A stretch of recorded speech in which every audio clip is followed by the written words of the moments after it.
아멘의 뜻은 동의합니다. 손 들고 말씀해 동의합니다.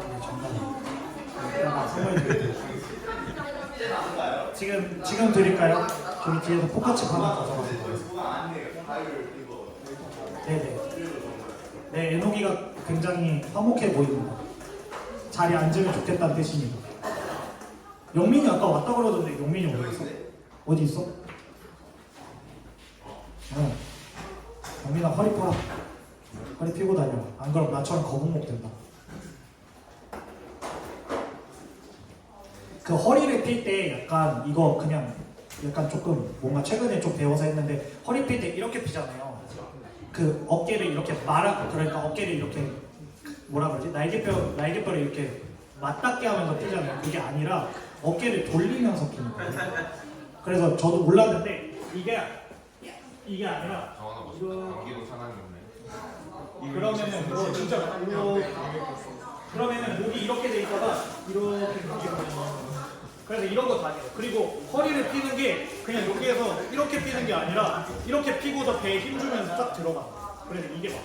그래서 척추를 뭐 중립시켜라고 이딴 소리 하던데. 여튼 그래서 허리 피는 것도 진짜 내 맘 같지 않다는 생각을 아주 잠깐 또 오늘은 조금 기도하고 시작했으면 좋겠는데요. 오늘 6월 첫날이에요. 6월 첫날. 근데 저는 개인적으로 6월이 되면은 좀 그런 생각이 드는 것 같아요. 약간 벌써 반이 지나가고 있네. 약간 이런 생각. 실제로는 7월 1일이 이게 반이 지나가는 거긴 한데 뭔가 6월이라고 하는 그 12월의 반이 약간 이런 특수성 때문인지 모르겠는데 6월이 되면은 조금 뭔가 반이 지나갔다 이런 생각이 들어요. 2025년의 반은 어떠셨습니까? 어떠셨나요? 굉장히 해맑게 웃고 계시고 어제 파티 재밌었나요? 오다가 갔어? 저는 일정 있어서 먼저 갔어요. 어떠셨나요, 재성씨? 유재상의 2025는? 2025는? 좀 안 좋았어요? 예슬이의 2025는? 2025년은 어땠어요? 잘 모르겠네요. 하연이는요? 고영이는요? 은희언는요? 은희언는요? 모르겠네요. 지유는요? 지유 요즘 나와요? 지유 교회 나가요? 몰라요. 나가요? 다행이다. 거기 전도사님이 지유 되게 잘 갈구시는 것 같던데, 그렇죠? 그러니까 갈군다는 게 혼낸다 이게 아니라 교회 잘 나오게 좀 꼬시는 것 같던데. 그래서 참 다행이다고 생각해요. 에노기에게 2025년은 어떤 시간이었나요? 영민은요? 우리 골드 영민은요? 가장 열심히 살았던 시간. 가장 역시 금영민 덕군요. 금영민. 김씨가 아니라 금씨죠 이제. 금영민. 예찬이 형 어땠나요? 재밌었나요? 한 해를 조금 돌아보면 재밌는 순간들도 있고 좀 후회되는 순간들도 많은 것 같아요. 그리고 저는 올해 또 30이어가지고서 약간 좀 삶이 좀 더 약간 무거워진 듯한 느낌이 조금 드는 것 같아요. 약간 이제는 뭐랄까 되게 무언가를 책임져야 될 것 같은데 책임질 게 딱히 없는 그러한 느낌 때문에 되게 좀 허한 느낌도 들어요. 분주해지고 있는 시기인 것 같아요. 6월은. 그래서 우리 다시 내려놓읍시다. 에녹이 우리 어떻게 할까요? 어떻게 하자고요? 다시 파이팅 하지 말고 내가 방금 파이팅을 안 했습니다. 뭐 하자고요? 내려놓읍시다. 우리 다시 내려놓읍시다. 욕심일 수도 있고요. 열정일 수도 있고요. 후회일 수도 있고요. 슬픔일 수도 있고요. 피곤일 수도 있고요. 삼각김밥일 수도 있어요. 근데 우리 한번 내려놓읍시다. 그 내려놓는 기도를 하면 좋을 것 같아요. 내가 나의 의지, 나의 열정, 나의 욕심, 나의 피곤, 나의 피로, 슬픔, 어떤 관계, 뭐가 있을까? 또 성적 이런 것들 한번 다 내려놓고 오늘 온전히 가볍게 예배 드리기를 원합니다. 온전히 자유롭게 예배 드리기를 원합니다. 코바늘, 삼각김밥, 축구가방, 에코백 다 내려놓고 온전히 한번 예배를 드릴 기도를 했으면 좋겠습니다. 혹시 준서 씨 1권씩 가능한가요? 네. 그러면 잠깐 동안 한 2분 정도만 기도드리겠습니다.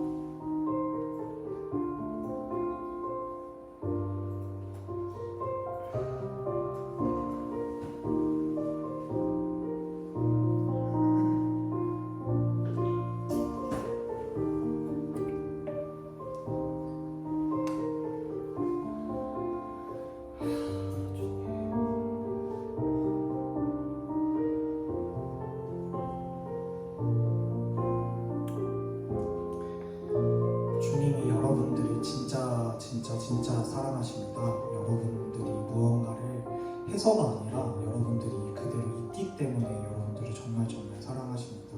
어떠한 것들의 성과를 내거나 어떠한 잘됨이 있거나 아니면은 어떠한 고난 속에 있어서 주님을 바라볼 때만 주님이 여러분들을 사랑하시는 게 아니라 여러분들의 그 존재만으로 사랑하십니다. 최근에 교회에 도연이가 나왔잖아요. 도연이가 그냥 보기만 해도 아무것도 하지 않아도 심지어는 땡깡을 부려도 모든 교회의 사람들이 다 귀엽다 하더라고요. 하나님이 여러분들을 그렇게 보십니다. 그냥 유약하여도 그냥 무용하여도 그냥 아무것도 하지 않아도 여러분들을 정말 사랑하십니다. 그러니까 우리 내려놓읍시다.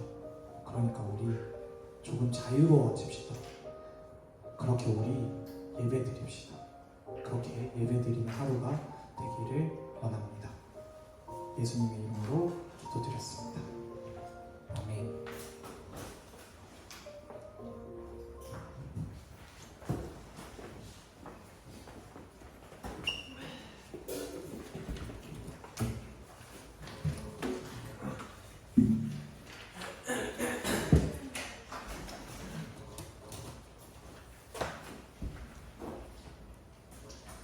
함께 찬양드리겠습니다.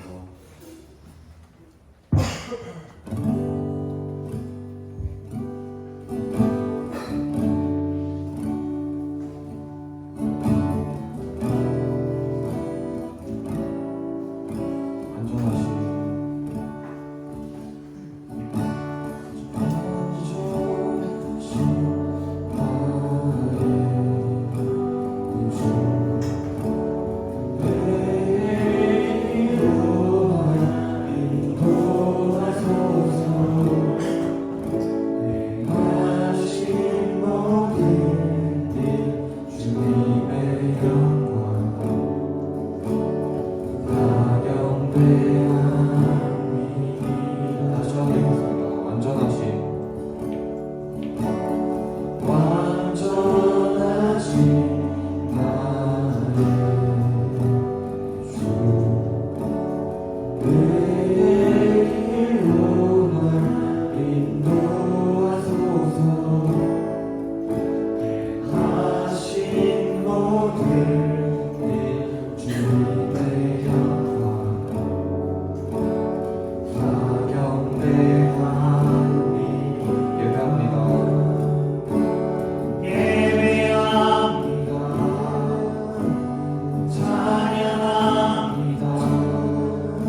나의 주 하나님을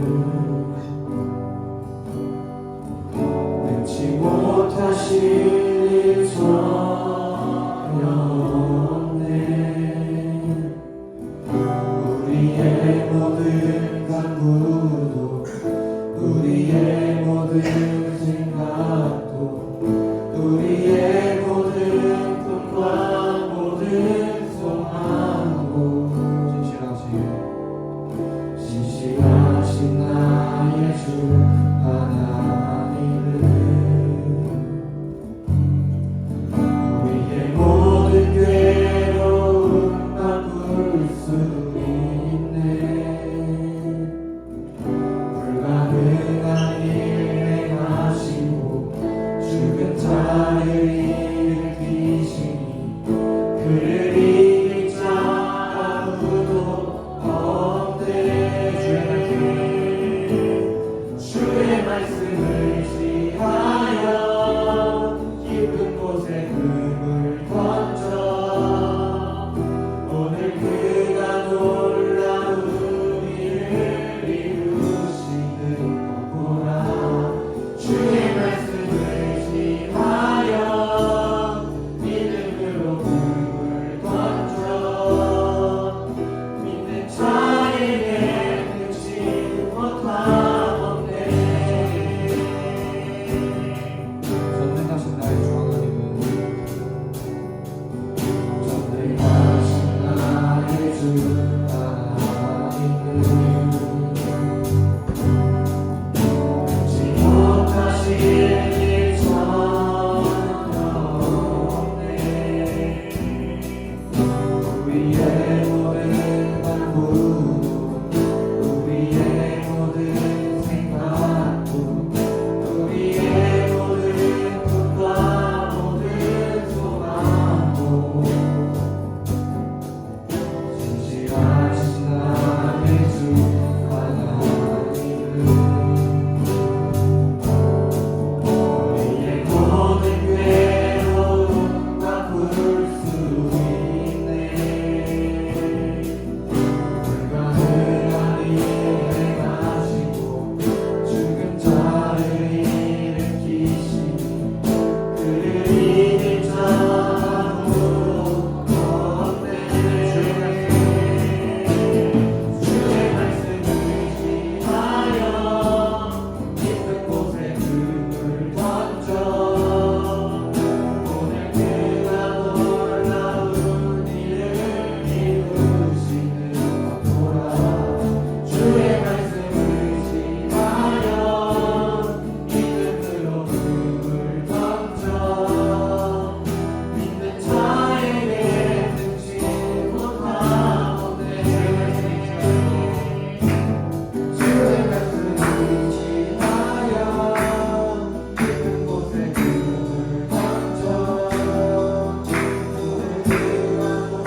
하나님 감사합니다.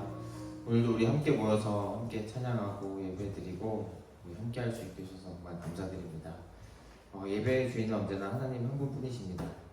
하나님께서 이 예배를 통해서 높임 받으시고 이 예배를 기뻐 받아주시기 바랍니다. 오늘도 예물을 드렸습니다. 이 예물 안에 정말 우리의 마음이 담기게 하시고 여기 있는 모두가 하나님 아버지를 예수님을 통해서 새 생명 얻고 하나님을 나의 주인으로 나의 아버지로 따르는 행복한 삶을 정말 기쁜 삶을 살 수 있도록 우리를 인도하여 주시옵소서. 이 모든 걸 우리 주 예수 그리스도의 이름으로 기도드립니다. 아멘.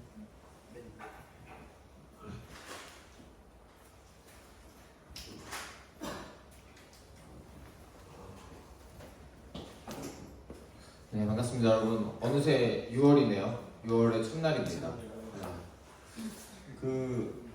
오늘은 창세기 2장 18절에서 25절 함께 읽고 함께 말씀 나누고자 합니다. 제가 먼저 읽고 여러분이 읽고 마지막 절은 번갈아 가면서 읽다가 마지막 절은 함께 읽을게요. 제가 먼저 읽겠습니다.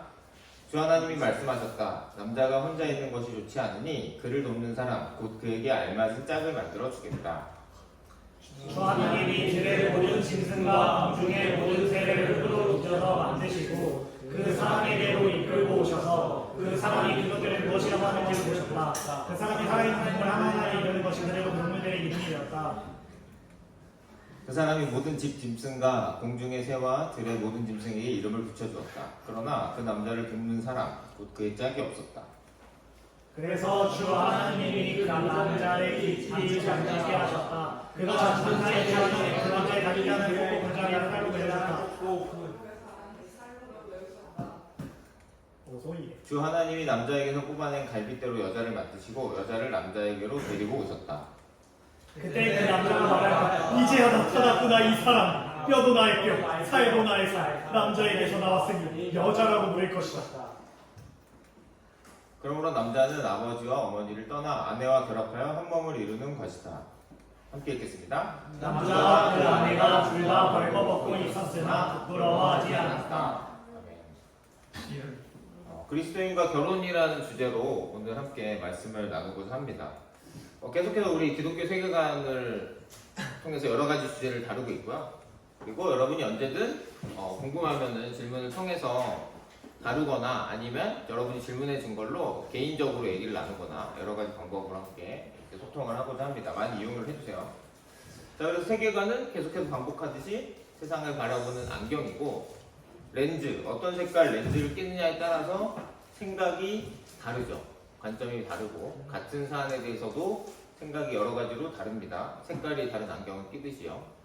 그래서 해석의 차이가 발생합니다. 그래서 여러분들 학교에서 얘기했을 때 우리 교회에서 배우는 것들이랑 학교에서 얘기하는 것들이 같은 사안이라 하더라도 다른 경우가 간혹 있을 거예요. 네, 그런 생각들을 하고 실제로 뭐 말다툼이나 논쟁을 하지 않더라도 생각이 다른 경우를 볼 수 있을 겁니다.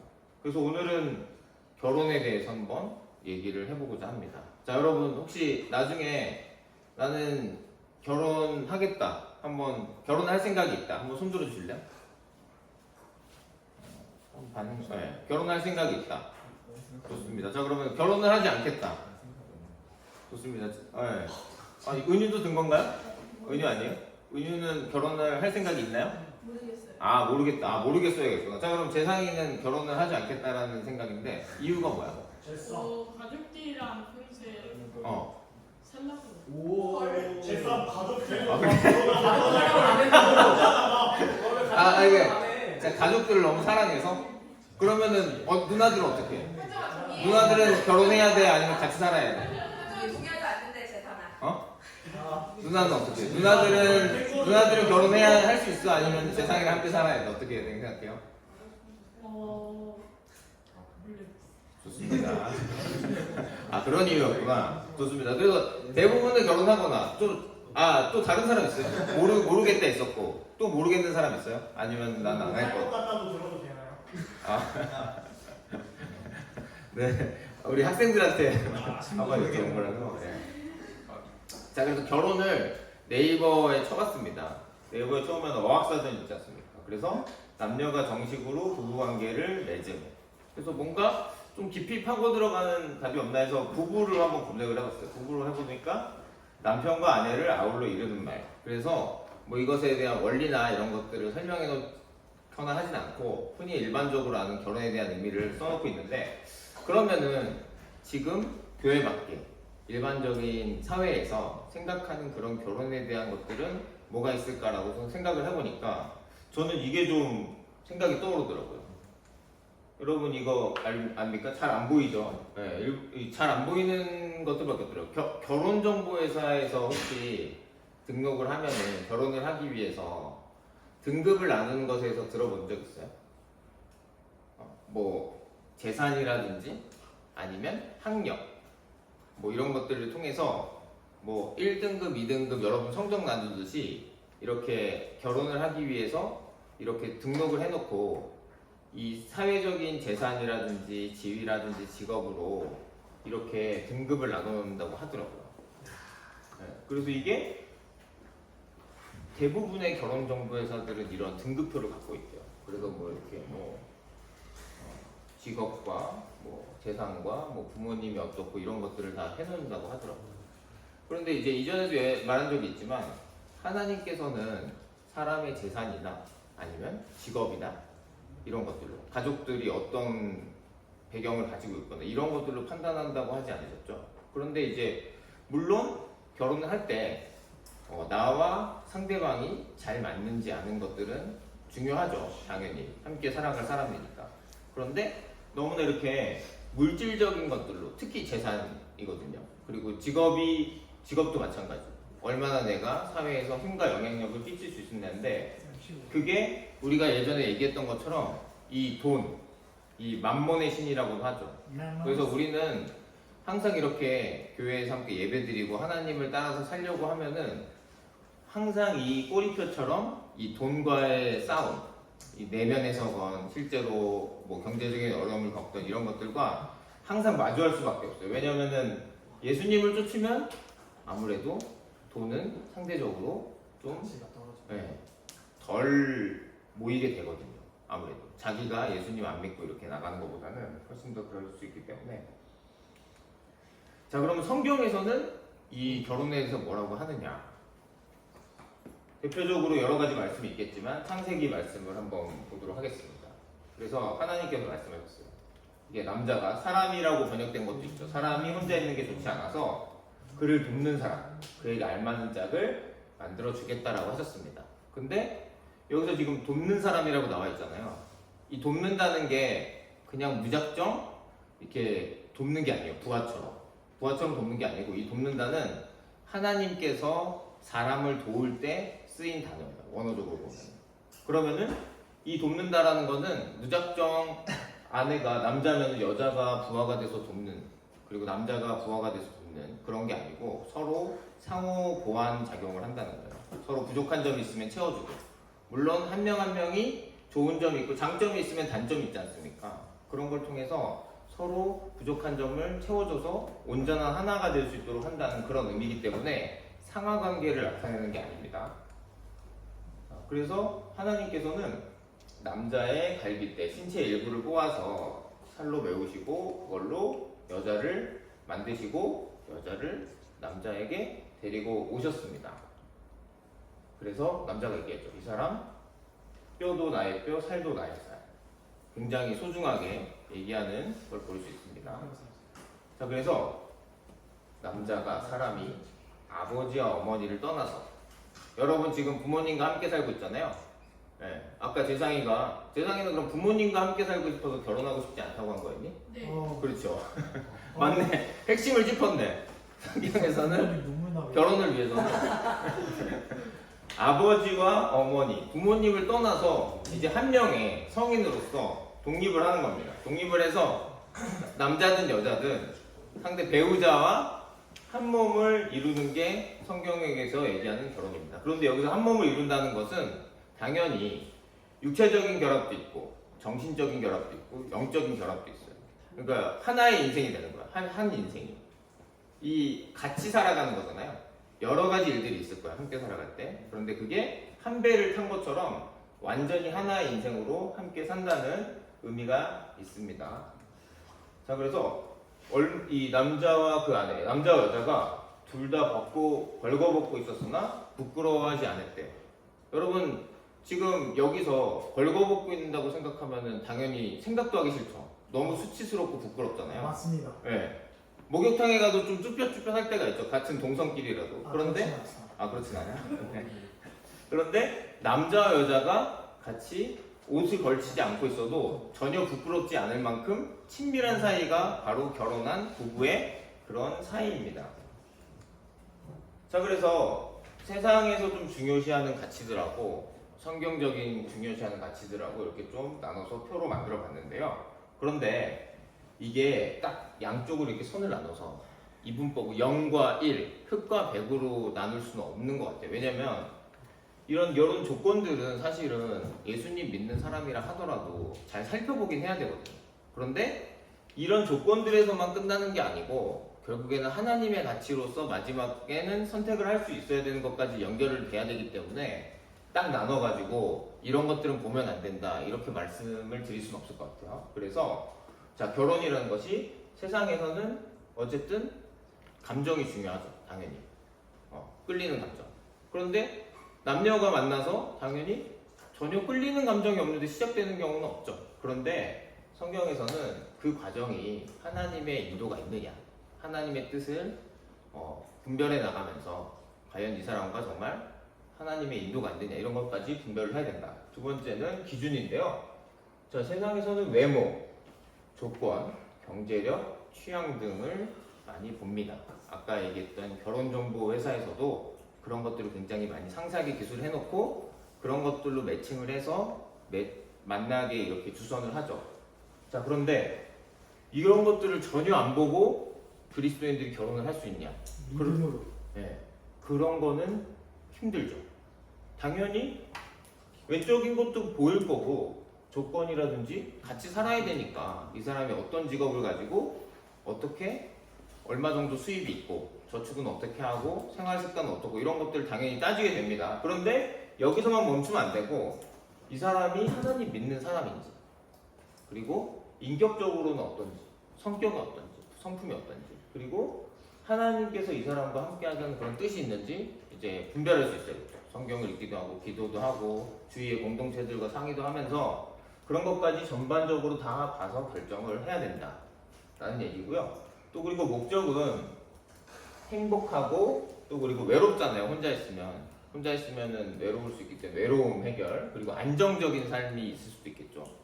자, 그리고 그런데 역시 이것도 자, 그리스도인이라고 해서 결혼을 불행하기 위해서 하는 사람은 없죠.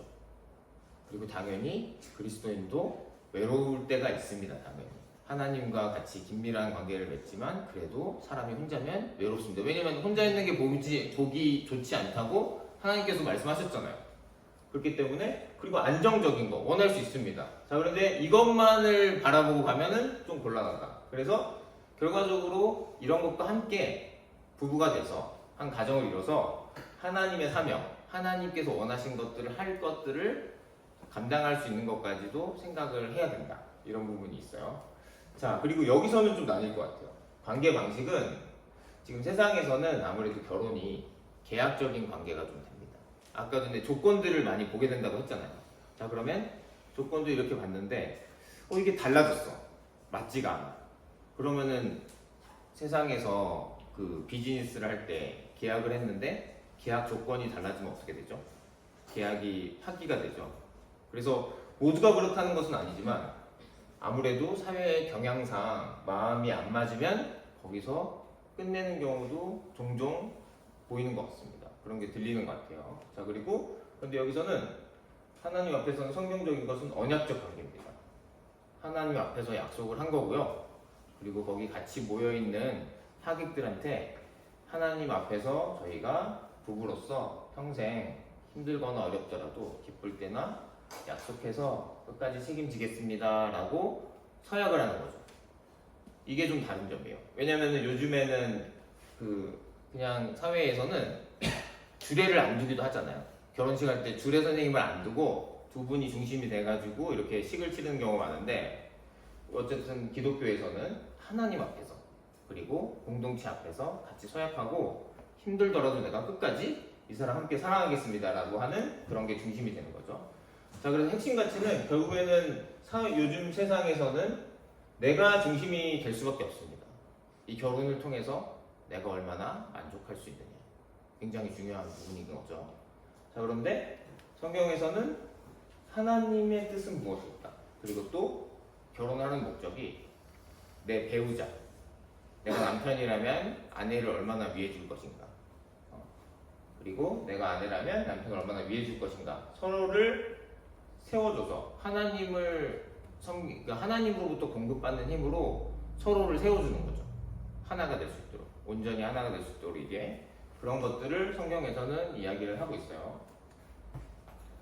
자, 그래서 이 남편과 아내에 대한 그런 그 가이드라인에 대해서 에베소서에서 정확히 제시를 하고 있습니다. 그래서 이걸 한번 보고자 합니다. 자, 21절에 여러분은 그리스도를 두려워하는 마음으로 서로 순종하십시오. 자, 그래서 아내가 된 여러분, 남편에게 하기를 주님께 하듯 하십시오. 자, 그리스도께서 교회의 머리가 되신 것 같이 남편은 아내의 머리가 됩니다. 바로 그리스도께서는 몸의 구주이십니다. 교회가 그리스도께 순종하듯이 아내도 모든 일에 남편에게 순종해야 합니다. 자, 여기까지 읽으면은 되게 남성 우월주의적인 사상으로 읽힐 수도 있지만 그런 것이 아닙니다. 좀 거부감이 들 수도 있어요. 자, 그런데 다음 절을 보면은 남편에게 뭘 요구하냐면, 남편 된 여러분, 아내 사랑하기를 그리스도께서 교회를 사랑하셔서 교회를 위하여 자신을 내주신 같이 하십시오. 자, 예수님께서 교회를 위해서 뭘 내주셨죠? 목숨. 맞습니다. 목숨을 내주셨어요. 그러니까 남편들은 예수님께서 우리를 위하여 죽으셨던 것처럼 아내를 위해서 목숨도 내놓을 정도로, 내놓듯이 사랑을 해라 라고 얘기를 하는 거고, 또 아내들한테는 남편을 예수님처럼 섬기면서 그렇게 살아라 라고 얘기를 하는 거죠. 그래서 이거는 절대로 이 사람 보고는 이렇게 살 수가 없는 겁니다. 맞습니다. 네, 잘하시네요. 아직 맞습니다. 그래서 그 사람 보고는 이렇게 할 수가 없는 거예요. 사람들은 때때로 변하기도 합니다. 좋을 때는 좋고 나쁠 때는 나쁘고 기복이 있고, 또 기복이 없더라도 상황이 안 좋아져서, 사업이 어려워져서, 경제가 안 좋아서 직장을 잃을 수도 있는 거고, 여러 가지 상황이 있는데, 또 병이 생길 수도 있는 거고, 여러 가지 상황이 있지만 그 사람 보고 이렇게 하는 게 아니고 하나님 보고 이렇게 하는 거예요. 맞습니다. 네. 그래서 하나님과의 관계가 좋아야 내가 아내를 위해서 정말 목숨 다 바쳐 사랑하고 가정을 위해서 이렇게 해야겠다. 또 아내는 내가 하나님의 사랑을 받았듯이 이 남편을 섬기고 자녀들을 섬겨야겠다, 이런 생각을 할 수 있는 겁니다. 자, 그래서 결혼을 할 때 가장 중요한 거는, 저 역시 청년부 때 많이 배운 겁니다. 네.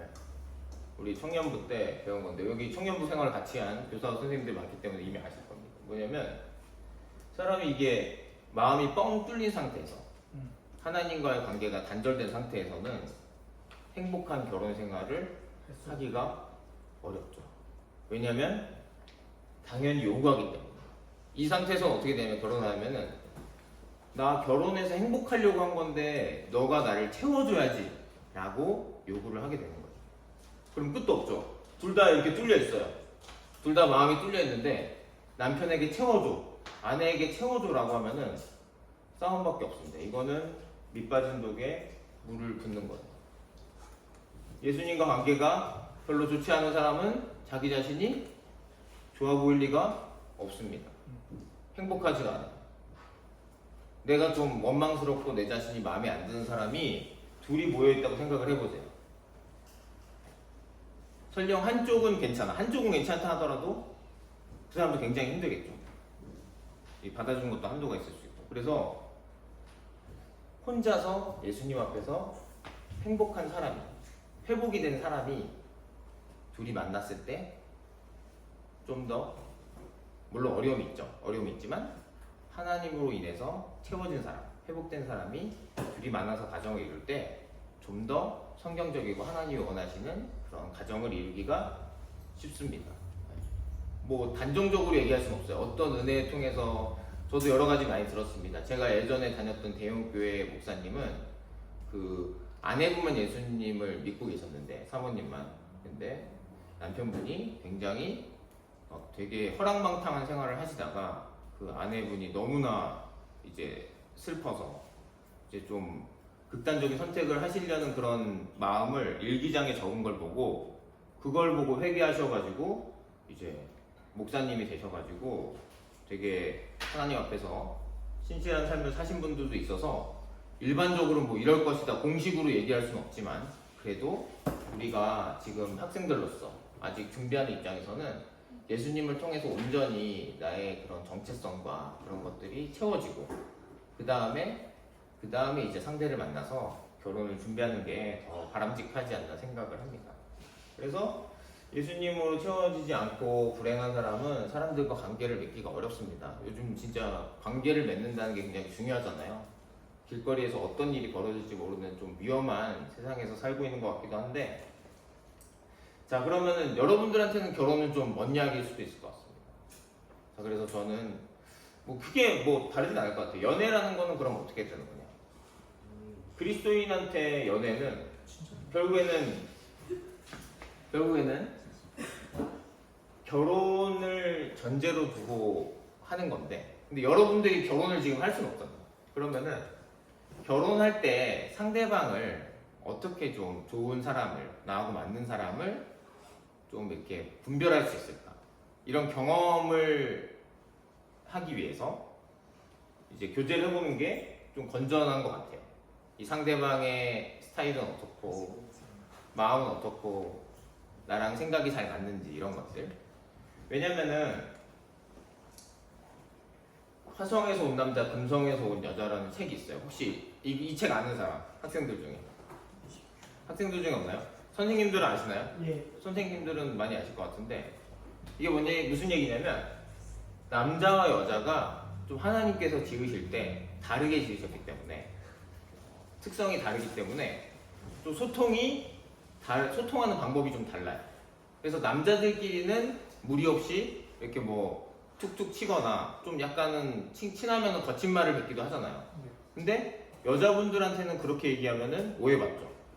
이 사람 너무 나를 너무 이렇게 하찮게 대하네, 나를 존중하지 않네, 이런 얘기를 들을 수도 있고, 또 여성들 입장에서도 남자들과는 전혀 관계를 맺거나 이런 방식이 다르기 때문에, 그런데 이런 것들을 여러분들이 관심이 없다면 모르지만 관심이 있는 친구들은 좋은 적절한 관계에서 이렇게 교제를 하면서 이제 이성을 알아가는 것도 굉장히 좋은 거라고 생각이 듭니다.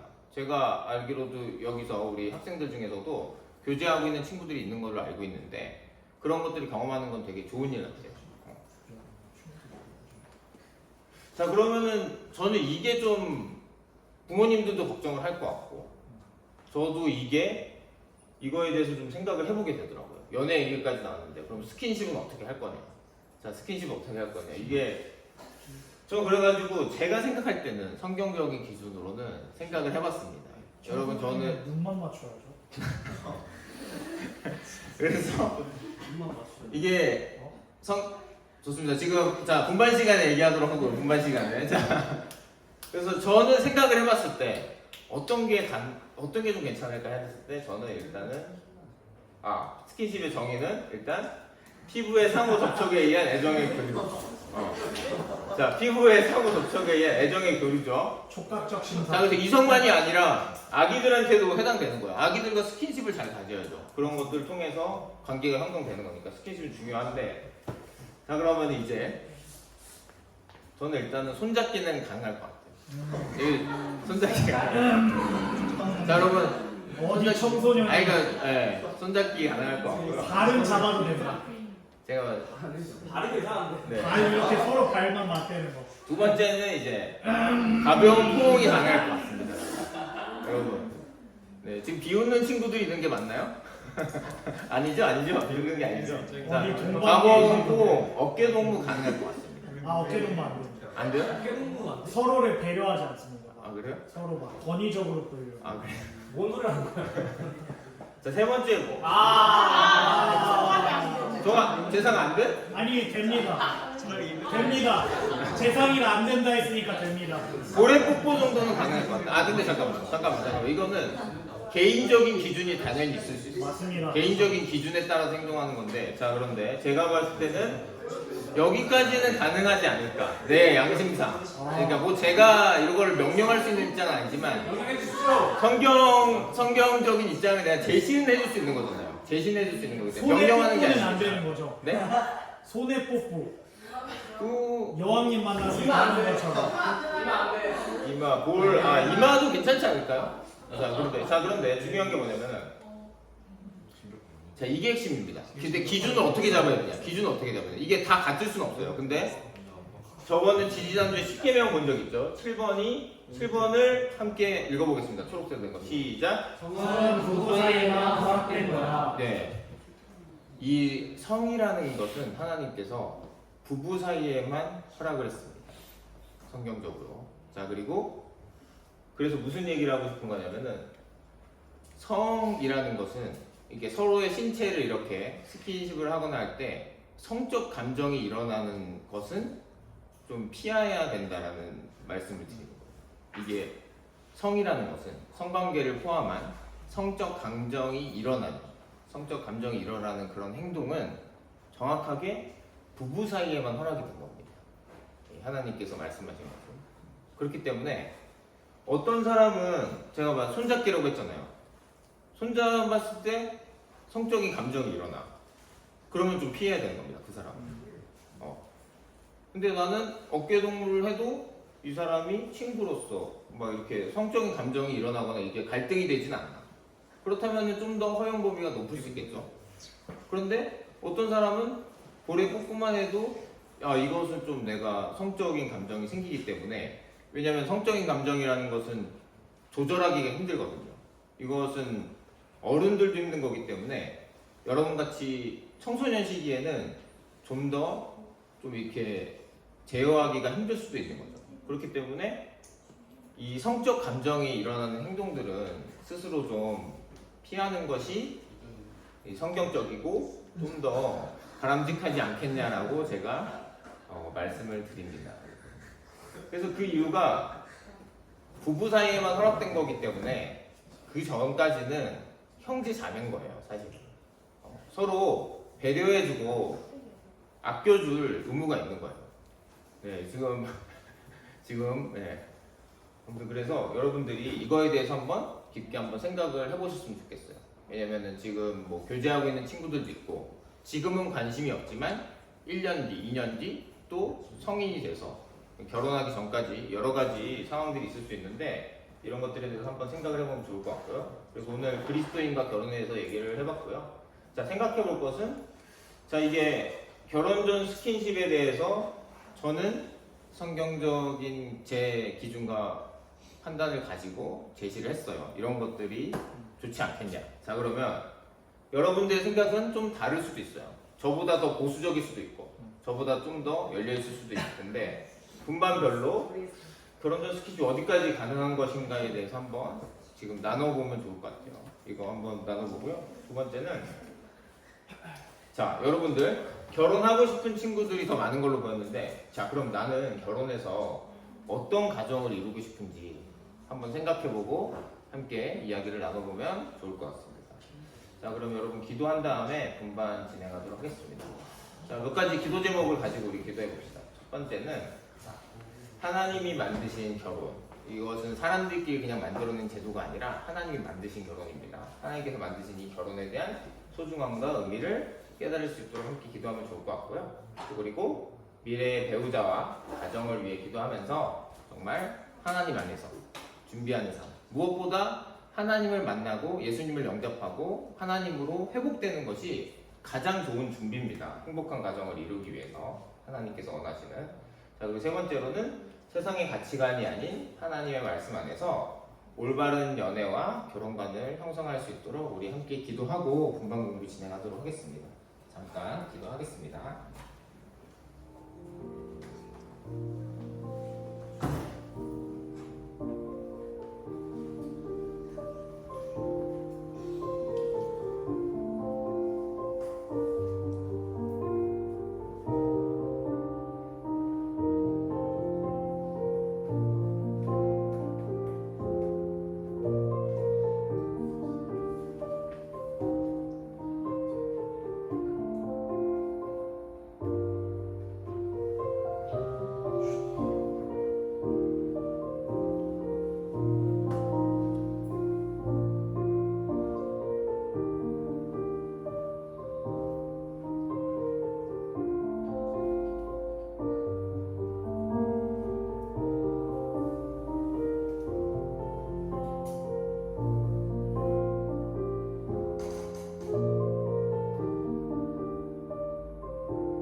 하나님 감사합니다. 오늘은 결혼에 대해서 함께 말씀을 나눌 수 있었습니다. 결혼은 사람이 만들어낸 것이 아니라 하나님께서 만들어 주신 것임을 믿습니다. 한 남자와 여자가 만나 아름다운 가정을 이루고 또 자녀를 양육하고 이 모든 것이 하나님의 뜻에 따라 될 때 정말 아름다운 일이고 정말 필요한 일인 것을 믿습니다. 우리가 결혼을 꿈꾸고 있는 친구들도 있고 아직 생각이 없는 친구들도 있지만 이 중요한 청소년의 시기에 정말 무엇보다 하나님을 믿고 예수님을 통해서 새로 태어난 새 생명으로 그 결혼을 새로운 삶을 준비할 수 있도록 주님 이끌어 주시옵소서. 또한 성인이 되어서 가정을 이룬다는 것은 정말 여러 가지가 필요한 일입니다. 이 청소년의 때에 정말 필요한 것들을 주어진 것들을 성실히 해내므로 그 준비를 차근차근 할 수 있도록 인도하여 주시옵고 또 그리고 정말 예수님을 믿고 또 미래에 정말 하나님께서 뜻하신 배우자를 만나 아름다운 가정을 이루고 우리 청소년들이 정말 가장이 되어서 엄마 아빠가 되어서 새로운 세대를 태어나게 하는 그런 믿음의 세대로 자랄 수 있도록 주님께서 인도하여 주시옵소서. 이 모든 것 우리 주 예수 그리스도의 이름으로 기도드립니다. 아멘. 하나님께 영광의 박수 올리겠습니다.